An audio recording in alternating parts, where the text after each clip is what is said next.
परिवहन मंत्री का बड़ा बयान। जब अयोध्या से बाबरी मस्जिद का नामो निशान मिट गया तो इस देश में कहीं बाबरी मस्जिद नहीं बन सकती। खबर उत्तर प्रदेश के परिवहन मंत्री दयाशंकर सिंह ने कहा कि जब अयोध्या से बाबरी मस्जिद का नामो निशान मिट गया तो इस देश में कहीं बाबरी मस्जिद नहीं बन सकती।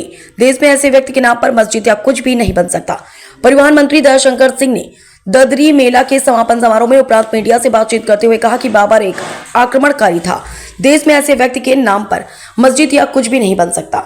मंत्री सिंह ने कहा, पश्चिम बंगाल में 6 दिसंबर को तृणमूल कांग्रेस के निलंबित विधायक हुमायूं कबीर द्वारा बाबरी मस्जिद का शिलान्यास कराने से जुड़े सवाल के जवाब में कहा, जब अयोध्या से बाबरी मस्जिद का नामो निशान मिट गया तो इस देश में कहीं बाबरी मस्जिद नहीं बन सकता है।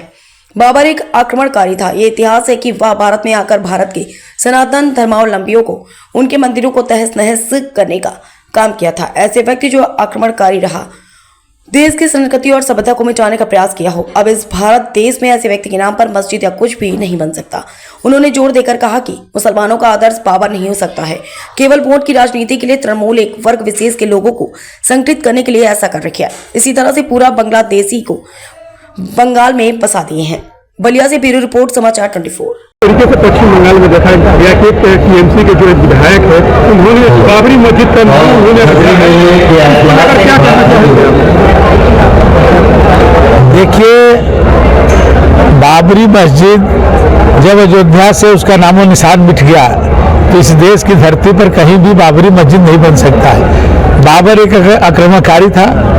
ये इतिहास है कि वो भारत के में आकर के भारत के सनातन धर्मावलंबियों को उनके मंदिरों को तहस नहस करने का काम किया था।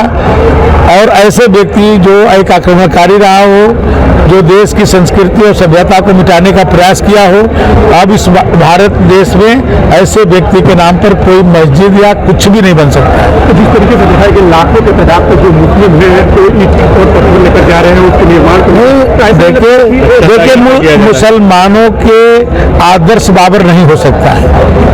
उनके बहुत सारे वो उनके आदर्श हो सकते हैं, बाबर नहीं हो सकता। तो जिस तरीके की हिम्मत पश्चिम बंगाल में दिखाई गई है, अगर वो हिम्मत अगर कोई यूपी में दिखाए और बाबरी मस्जिद का निर्माण करे तो कहीं नहीं हो सकता है। वहाँ भी कोई केवल ये वोट की राजनीति के कारण ये जो तृणमूल जानबूझ करके एक धर्म विशेष के लोगों को संगठित करने के लिए कि हमको वोट दें, इसी तरह देखेंगे बांग्लादेशियों को ले आकर बसा दिया पूरे बंगाल में, तो ये वो किसका हक मार रहे हैं? क्या वहाँ के जो स्थानीय निवासी है, चाहे वो किसी भी जाति समुदाय के हों, उनका हक तो मारा जा रहा है।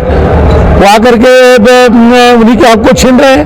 तो वो तो क्या रोड की राजनीति की बातें ये लोग करते हैं, लेकिन ये कुछ हो नहीं सकता। ममता बनर्जी ने उन्हें निलंबित भी कर दिया अपने पार्टी से, जो विधायक ये कर रहे हैं। कोई कर ही नहीं सकता है। तो ये बाबर का आक्रमणकारी है और जो भारत के संस्कृति और सभ्यता के साथ जो खिलवाड़ करेगा उस पर कार्रवाई होगी।